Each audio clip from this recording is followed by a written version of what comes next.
Nouvelle journée, nouvelle position sur la Terre, sur l'Europe. Et la position actuelle est très sympathique. On est dans les Hautes Tatras. Donc c'est une chaîne de montagnes qui se situe entre la Pologne et la Slovaquie. C'est une des plus hautes chaînes de montagnes au monde. Non, alors c'est la plus petite des hautes chaînes de montagnes du monde, il me semble, hein. Un truc comme ça. Mais je crois que la montagne qui est la plus haute, elle culmine à 2654 mètres, si je dis pas de bêtises. Donc c'est déjà une belle montagne. Et là on est dans le parc. Le but ça va être d'aller visiter du coup tout le parc. On va y passer 2 jours. On va dormir dans un gîte en haut des montagnes, ça va être trop cool. Et donc là on a une bonne grosse marche qui nous attend. Ça va être un peu long, un petit peu dur mais pas trop normalement. Et le but ça va être d'aller voir un lac très connu, instagrammable. Alors j'ai plus le nom, mais je vous retrouverai tout ça tout à l'heure. Et là la vue elle est voilà, tout simplement on a des montagnes, de la forêt, de la neige. Que demander de plus si ce n'est un soleil. Le soleil est un peu absent aujourd'hui, normalement il n'est pas trop là, donc ça on savait, mais demain normalement il y a du soleil et ça comment ça va faire plaisir.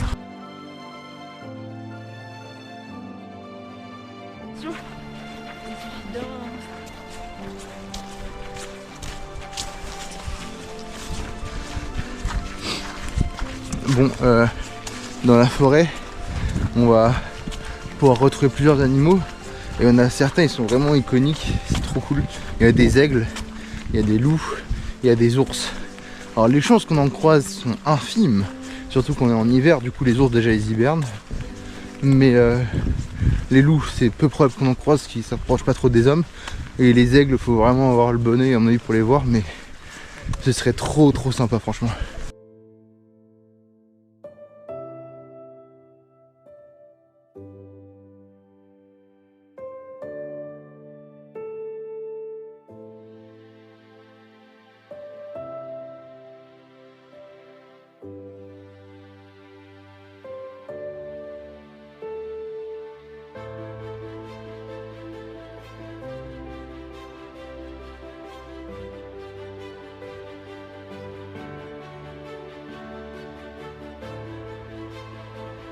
Bon, c'est un paysage sublime, hein, franchement. On a de la chance pour l'instant, comme je disais tout à l'heure, on a un petit peu de soleil, une éclaircie qui fait plaisir, qui passe entre les arbres, qui réchauffe un peu le visage. Et les sapins tout verts, la neige toute blanche, des montagnes gigantesques. Parce que c'est en fait c'est comme s'il y avait une énorme couronne de montagnes autour de nous. Donc c'est trop cool. Alors nous on va pas s'aventurer dans l'escalade de montagne ou quoi, c'est pas le but évidemment, il n'y en aura juste clairement pas le temps. Mais on va être au pied des montagnes pendant 2 jours. Et ça va permettre du coup de faire les lacs, visiter les paysages qui sont vraiment autour. Il y a des chemins qui sont fermés parce que ils sont fermés pour des raisons climatiques. C'est les autorités qui les ont fermés. Alors d'habitude ils sont ouverts, donc on aura plus de temps aujourd'hui pour marcher. Ça va être un peu plus physique. Là on fait que monter en plus. Mais je pense que ça en vaut le coup parce que au vu des photos qu'il y a sur internet, ça donne envie en tout cas. Et juste là le paysage comme je disais est formidable quoi. On se croirait dans Frères des ours.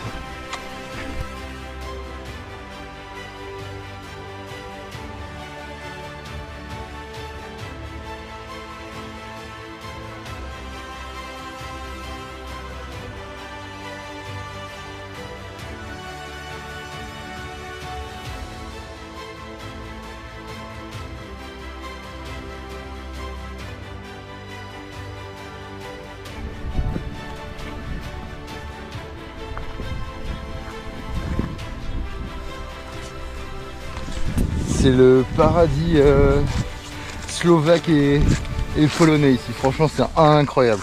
Incroyable la vue. Ah, les montagnes là-bas là, avec les nuages et le soleil. Pouah, ça claque.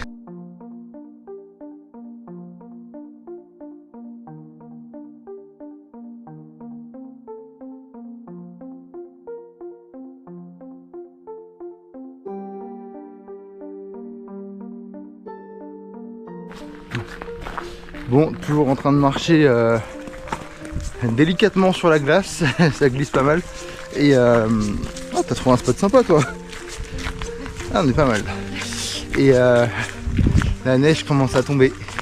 Donc ça promet d'être encore un peu plus compliqué pour avancer. C'est pas de la grosse neige pour l'instant, mais à mon avis ça va s'intensifier parce que ça dure toute la journée après. Donc voilà, le soleil commence à se cacher tout doucement derrière les montagnes et les nuages. Là-haut. Et il nous reste encore 1h40 de marche pour arriver au lac magnifique. Puis après il nous reste peut-être 3 ou 4 heures de marche pour aller jusqu'au logement, ensuite après le lac. Donc encore pas mal de kilomètres à manger.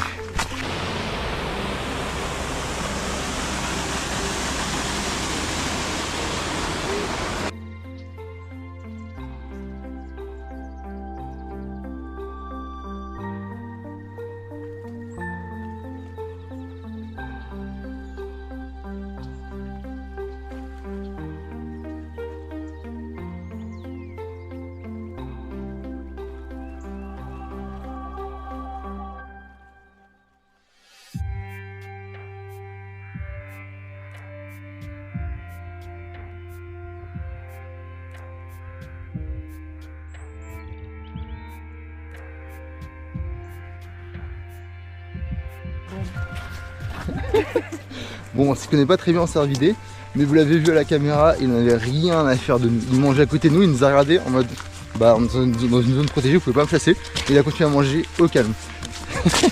C'est comme celui dans la ville, exactement le même quoi. Ouais, c'était trop cool d'en voir, hein, ça fait plaisir.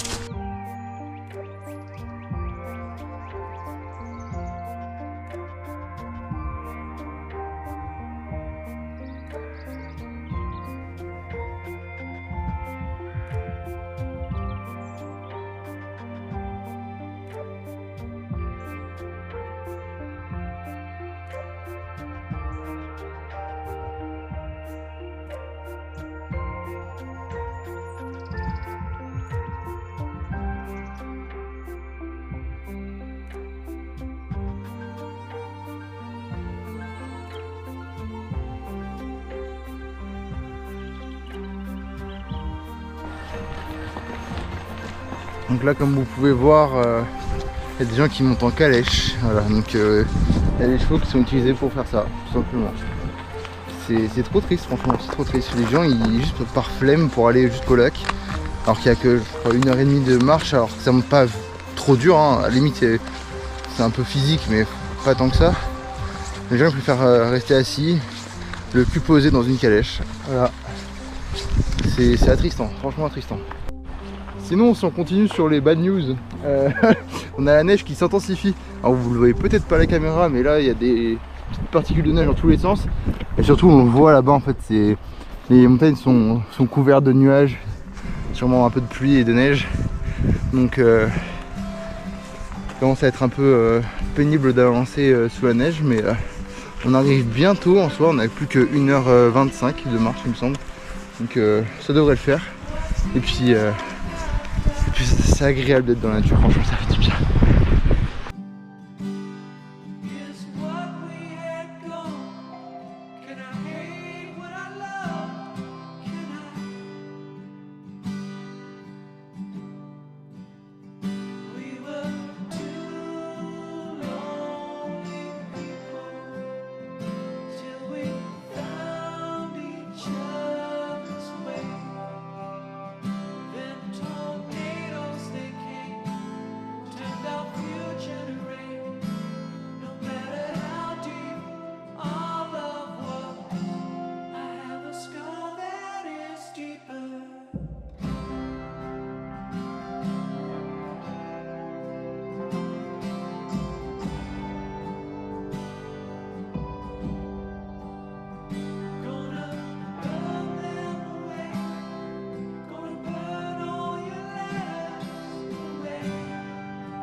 Alors, on est arrivé devant le lac, enfin, après plusieurs heures de marche, devant le lac Morski Oko. Donc un lac magnifique, donc là je vous montre quand c'est en été, à quoi ça ressemble. Donc c'est très très sympa. Là vous avez le reflet. Là on est en hiver, donc c'est très différent. Là il va être gelé, mais c'est un lac, enfin c'est un espace juste, c'est merveilleux quoi. Ça vaut largement le temps de marche qu'on a fait. C'était un peu dur franchement parce que là bah il y a beaucoup de neige qui nous tombe dessus, il y a le froid, il y a aussi des calèches qui passent non-stop, du coup ça déjà se mettre sur le côté, enfin c'est un peu pénible ça. Mais là on est arrivé devant et je vais vous faire des plans, c'est trop cool.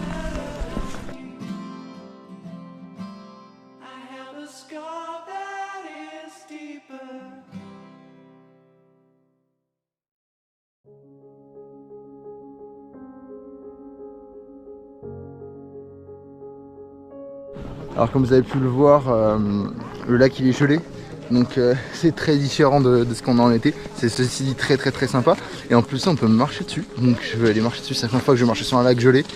Hâte de tester ça et d'être au milieu de ces montagnes, ça va être fou. Alors voilà, c'est bon, je suis sur le lac, je viens de descendre. Alors, on avait un escalier là, juste là, tout là, qui est complètement gelé, donc pour descendre il y a des cordes, donc c'est physique. Et pour remonter pareil, ça va être la même galère. Mais ceci dit, je suis sur le lac et c'est beaucoup trop cool. Alors, on voit pas très bien les montagnes, il y a beaucoup de neige qui tombe, mais demain ça devrait aller mieux, il devrait y avoir plus de soleil, donc demain je ferai des vraies photos très cool. Je vais essayer d'en faire là déjà quelques-unes, mais ça fait trop plaisir d'être là, franchement c'est trop cool.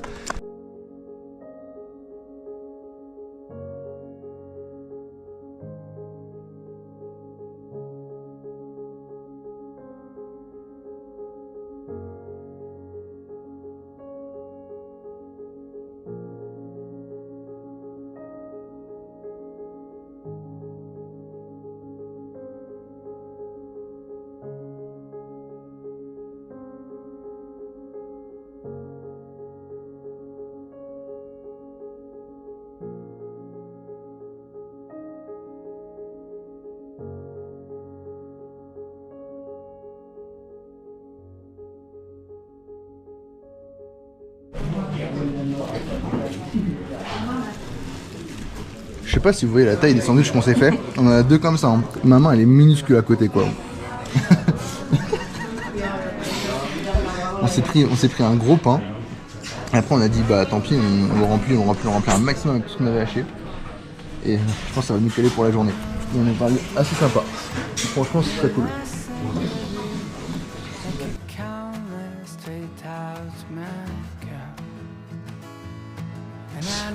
Alors on se retrouve un petit peu plus tard. Vous avez pu voir que du coup on a un petit peu mangé. On était dans un chalet juste à côté du lac, du coup du lac que je vous ai présenté tout à l'heure. J'ai plus le nom, je le trouve facilement le nom. Bref, le lac était trop cool, trop cool. Le fait de pouvoir aller sur la glace et tout, genre franchement c'était une expérience assez sympa. Bon il y a un peu de monde et ça c'est un peu dommage. Mais bon encore ça va, on est en hiver donc il n'y a pas tant de monde que ça. Un peu de nuages aussi, ça c'est un peu chiant, donc on reviendra demain. On s'était dit avec Ella qu'on allait revenir sur demain. On voulait le faire maintenant parce qu'au cas où si jamais il nous arrive une galère, au moins on l'aura fait. Mais on y retournera forcément demain, parce que demain normalement il fait plus beau, donc on pourra en profiter un peu mieux. Et puis voilà, et puis on a vu aussi un renard, alors ça c'est un peu le point négatif. Je te laisse en parler vu que c'est toi que... Alors bah en fait j'avais un renard qui, je pense est très habitué à l'homme, qui est juste à côté du chalet. Et déjà les gens s'attroupent pour prendre des photos, pour surveiller un peu de loin, jusqu'à ce qu'on voit une personne mourir, lui donner des gaufres. Ah, des gaufres, hein, c'est pas... Et vraiment une vingtaine de personnes autour qui prenaient leurs petites photos là, personne ne réagissait. Je lui ai dit allez, et il a arrêté. Mais du coup il a arrêté, je suis restée pour continuer à surveiller jusqu'à ce qu'il parte. Mais ça se voyait que le renard était habitué et c'est lui qui vient chercher du coup parce que il sait quoi. Tout le monde le nourrit donc forcément. Il sait qu'il peut avoir à manger donc il tente. Bah oui, puis enfin, forcément c'est plus facile, c'est du sucre en plus, donc calcium. Donc c'est très énervant de voir des gens pas respecter, pas réfléchir. Et bah on se dit... Il y a des mesures qui peuvent être mises en place. Ah ouais, parce qu'il y a des panneaux à l'entrée du parc interdit de nourrir les animaux, mais bon. Et le problème c'est qu'il n'y a personne qui surveille ça, donc typiquement tout à l'heure on a croisé du coup un cerf vidé, il n'avait pas peur de nous, donc on s'est dit bon, à la limite il fait sa vie de son côté, personne ne vient l'embêter, donc c'est bon. Mais là le renard il vient quémander la nourriture parce qu'on lui donne à manger, donc forcément c'est un cercle vicieux. Le renard il vient chercher à manger, les gens ils lui donnent, ça s'arrête pas, et puis le renard il demande toujours plus, donc puis après il va plus se nourrir par lui-même. Les gens sont tentés de lui donner, et puis il y en a qui donnent, donc ça c'est les plus grands idiots de la planète, hein. Mais puis du coup il a plus peur des hommes, donc il y a plus de risques. bah c'est ça, sauf que il y a des panneaux, oui, ne pas faire voler son drone et tout pour la protection des animaux. Mais à côté, il y a des calèches qui font monter des dizaines et dizaines de personnes d'affilée en haut de la montagne pour aller voir le lac sans marcher, et qui du coup ramènent des gens qui n'en ont rien à faire de la nature, ils sont juste pour prendre leur petite photo du lac, et qui du coup donnent à manger aux animaux qui font n'importe quoi. Et rien que tout à l'heure, en fait, moi pour descendre sur le lac, comme je vous avais montré, c'est un escalier très grand, un peu pentu et surtout complètement gelé. Donc pour descendre, il fallait vraiment descendre avec une corde, donc c'était un peu physique et tout. Et pareil pour remonter. Et moi, à ce moment-là, quand l'attroupement a lieu et que Ella était là, moi j'étais pas là, j'étais en bas. Donc quand j'ai voulu remonter, j'étais bloqué par les gens qui s'étaient attroupés devant l'escalier pour nourrir le renard. Donc j'avais un peu la haine moi aussi. Et c'est là qu'il allait leur dire d'arrêter leur connerie. Mais franchement, c'est... Je comprends pas qu'il y ait personne qui surveille quoi. Que ce soit moi qui ai peur des gens qui... Ouais, celle qui a peur des gens, mais celle qui va les engueuler. On se baladait et les singes venaient nous voir. Et le guide qui nous disait que les gens, les touristes les nourrissent tellement que ils se rapprochent des humains, etc. Donc ils savent plus se nourrir par eux-mêmes. Ouais, c'est ça le problème. Attrapés par les braconniers.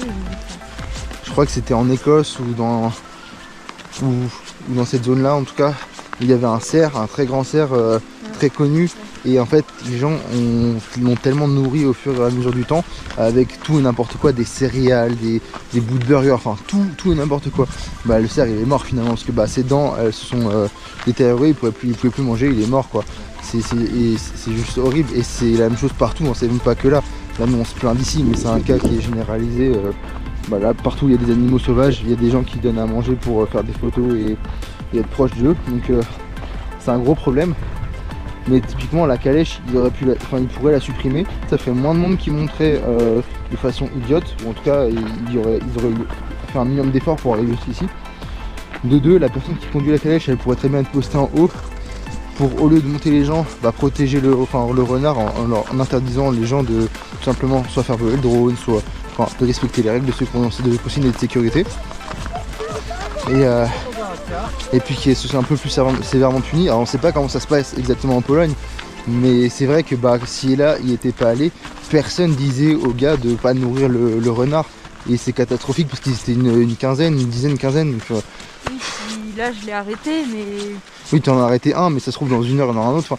Le renard était toujours pas parti. Ouais, le renard, forcément il demande. Mais du coup c'est vachement compliqué de gérer ça si personne n'a les moyens en place quoi, et que les gens ne respectent pas et qu'ils sont pas éduqués là-dessus. Mais à un moment donné c'est quand même du bon sens quoi. Donner du sucre, tu continues là? Ouais. Donner du sucre quand même aux animaux, c'est déjà les nourrir. Du sucre, ouais, c'est une sale idée quand même. Bon, en changeant de sujet, on est en route du coup pour aller vers notre gîte. Donc on a, je crois, 3 heures de marche.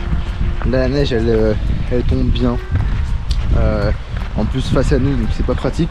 Mais pour le coup on a fait que de la montée pour aller jusqu'au lac. Là on fait de la descente, principalement la moitié du chemin, l'autre moitié on va faire de la montée. À côté de notre logement normalement, donc du gîte, il y a d'autres lacs très sympas aussi à voir, donc je pense qu'on va pouvoir se faire plaisir, ça va être cool. Et demain le but c'est de visiter tout ça un maximum pour pouvoir profiter du lieu, et du coup après-demain ce sera la fin déjà. Je pense que c'est un endroit qui est très sympa. Je pense qu'on peut y passer facilement une petite semaine si on s'y est préparé, si on veut camper ou juste dormir dans les gîtes et manger dans les gîtes. C'est faisable aussi. Donc il y a moyen de rester un petit moment ici, profiter du lieu. Mais franchement les montagnes sont trop belles et on regrette rien, même si il y a des touches négatives comme pour le renard. Franchement on regrette rien, c'est un endroit magnifique quoi.